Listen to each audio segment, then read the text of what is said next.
Coucou à toi, me voici venue pour la 3e partie de ces petits épisodes spécial fêtes qui vont t'aider un peu à traverser cette période et surtout qui vont axer donc, comme on a dit sur la partie un peu relationnelle, l'idée étant de te faciliter la période de fête et tous ces regroupements sociaux qui peuvent être plus ou moins lourds ou agréables à porter et à supporter.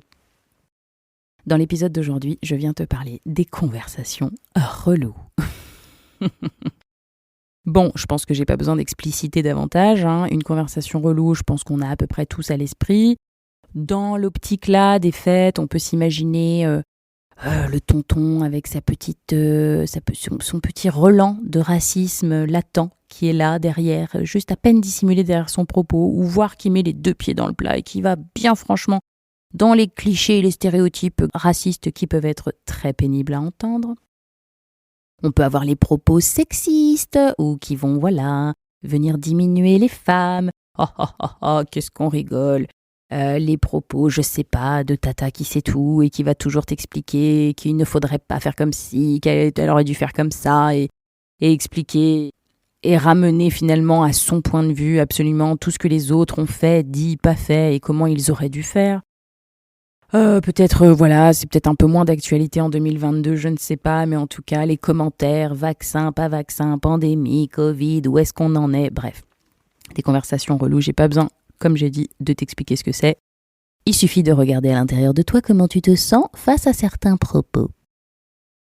Et donc, quoi faire de ces conversations reloues qu'on a l'impression un petit peu de devoir subir, en fait, à la période de fête de Noël? Tout simplement, déjà, on écoute cet épisode et on s'imprègne de mes propos. Et on se dit, ok, qu'est-ce que Céline va faire là avec nous? Bon, encore une fois, cet épisode vient s'inscrire comme la suite de l'épisode où je t'ai rappelé cet élément essentiel que tu dois avoir à ta connaissance qui est l'indépendance émotionnelle. Donc déjà, la façon que tu vas avoir de te sentir dans ce repas et dans ces conversations n'est liée quelque part qu'à ton état d'esprit et qu'à ta perception dans ton corps de ce qui est en train de se passer. Et ce n'est pas dû à tonton machin, à tata bidule ou à ton neveu qui a fait la remarque sexiste, d'accord ? Donc ça, c'est déjà important de te remettre à l'esprit le premier volet, l'indépendance émotionnelle. La deuxième, c'est les limites, donc ne pas hésiter à prendre conscience de nos limites pour éventuellement les exprimer et surtout apprendre à les respecter par nous-mêmes, d'accord ?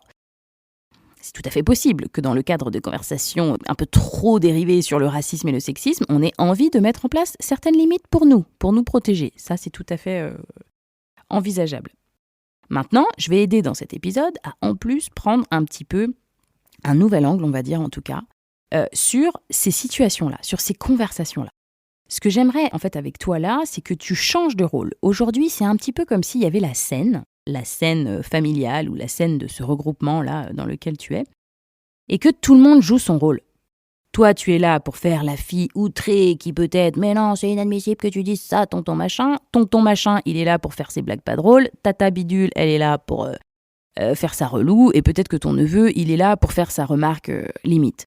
Ce que je veux dire, c'est que rends-toi compte, comme l'épisode que j'ai fait sur nos vitrines sociales, qu'on est là et qu'on joue un rôle.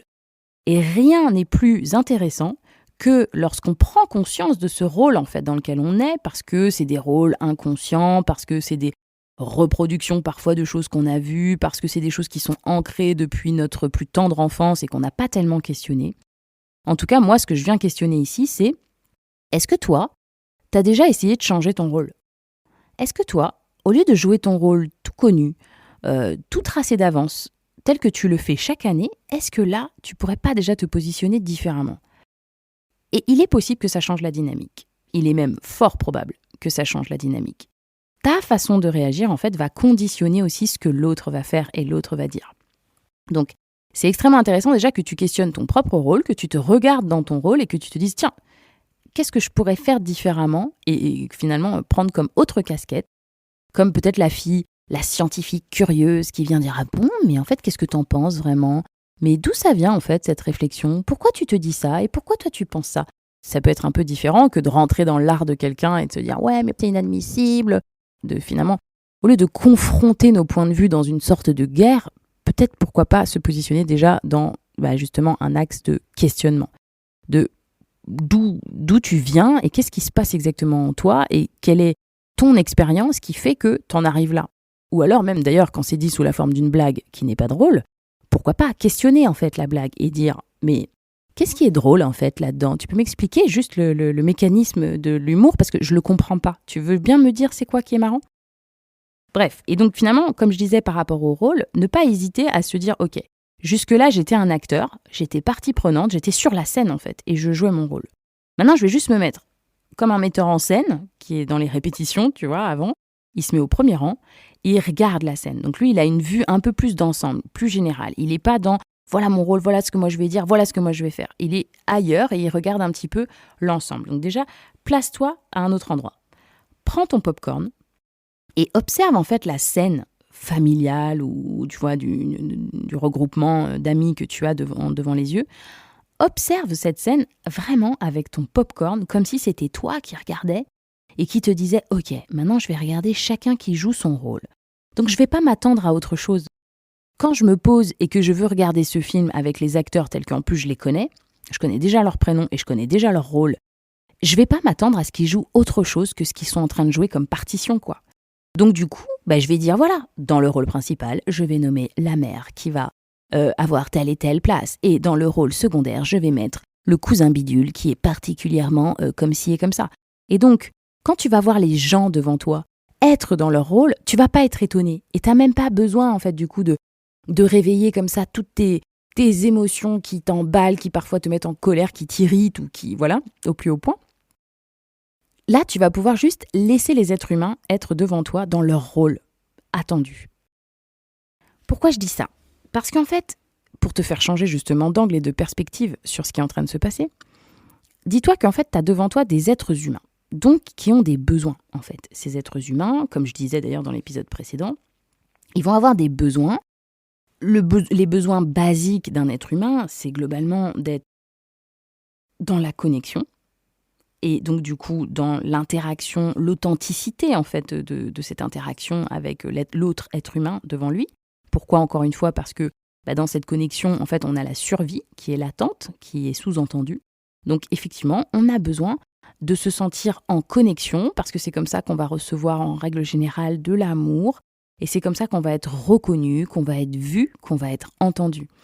Et donc voilà, un être humain, globalement, il a besoin, pour remplir ce besoin d'appartenance et d'amour, il a besoin d'aimer, de s'aimer lui-même, mais de se sentir aimé aussi dans le regard de l'autre. Et donc de se sentir vu. Donc quand on voit quelqu'un dans une démonstration, en train de qui joue bien son rôle avec ses propos et qui clame haut et fort ce que lui il est en train de penser, en fait on a quelqu'un qui a juste envie d'être entendu, qui a juste envie d'être reconnu pour ce qu'il est. Et donc même si toi, c'est pas des propos qui te mettent à l'aise ou c'est pas des propos qui te font rire ou c'est des propos qui ont tendance à t'agacer, rends-toi compte de ce que la personne, elle est en train de faire. C'est-à-dire que quand toi, dans ta tête, tu te dis « mais c'est pas possible », elle dit ça, mais c'est juste pas possible de tenir ce genre de propos, elle dit ça pour m'agacer. Rends-toi compte que ce que tu as toi dans ta tête, qui est « mais c'est une agression, c'est une flèche pour moi, je dois me sentir attaquée », rends-toi bien compte que rarement la personne, elle a exactement ça dans sa tête. Elle n'est pas du tout en train de dire « tiens, quelle flèche je vais pouvoir sortir pour que la personne soit bien blessée en face ». Absolument pas. Elle n'a pas cette intention-là. Elle a réellement l'intention des fois de rigoler ou de faire un petit peu le lourdeau, le pâteau, voilà. Mais la personne a rarement ce que toi, tu as dans la tête. Donc c'est important déjà de voir cette différence entre ce que toi, tu es en train d'interpréter de la scène, encore une fois, qui est à l'origine de comment tu te sens, versus ce que l'autre est aussi en train de vivre et d'interpréter de la scène. Donc du coup, sépare les deux, vois la vraie différence entre ce que vous avez chacun dans votre tête. Rends-toi compte que vous avez chacun un système nerveux, donc toi, tu es peut-être un peu activé, t'es peut-être un peu chaud, bouillant, et l'autre aussi. Et donc, du coup, vous n'êtes peut-être pas dans les meilleures dispositions, en fait, pour échanger. Donc, rends-toi compte que tu as un être humain avec un système nerveux qui est différent, qui est dans un état parfois différent du tien, et qui a un état d'esprit et des expériences et une histoire et un ensemble de choses qui fait que dans sa tête, ce n'est pas comme dans la tienne. Donc, ce n'est pas pour t'embêter, mais c'est parfois pour des choses qui lui appartiennent à lui, en fait, ou à elle. Donc, rends-toi bien compte et mets de la distance entre ses besoins à lui, l'état de son système nerveux, son état d'esprit, versus le tien. Et n'oublie pas une chose, un conflit, il n'existe que s'il y a deux parties.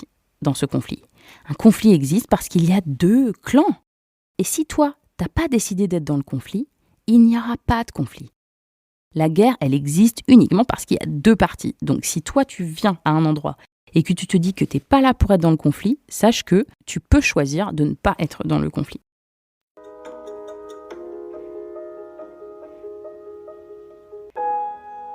Donc n'oublie pas, dans ces conversations dites difficiles, reloues, n'oublie pas que tu peux avoir en fait un système nerveux qui s'active, tu peux avoir des émotions négatives qui vont pointer.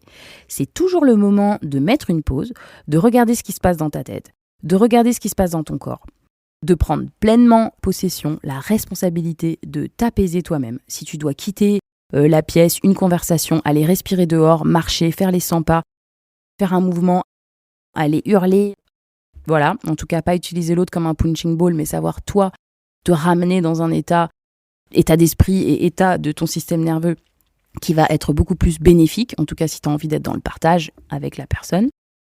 Donc il est toujours temps, quand une émotion ou désagréable arrive, de mettre pause, de faire un petit check-in avec toi-même et de t'amener là où tu veux.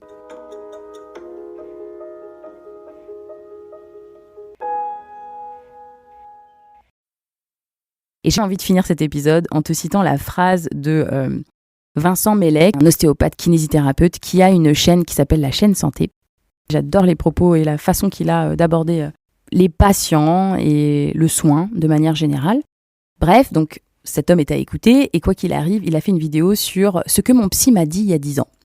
Et j'ai bien aimé qu'il ait fait cette vidéo parce que j'ai trouvé que le propos de ce psy était fort à propos et en tout cas, j'ai très envie de terminer cet épisode là-dessus.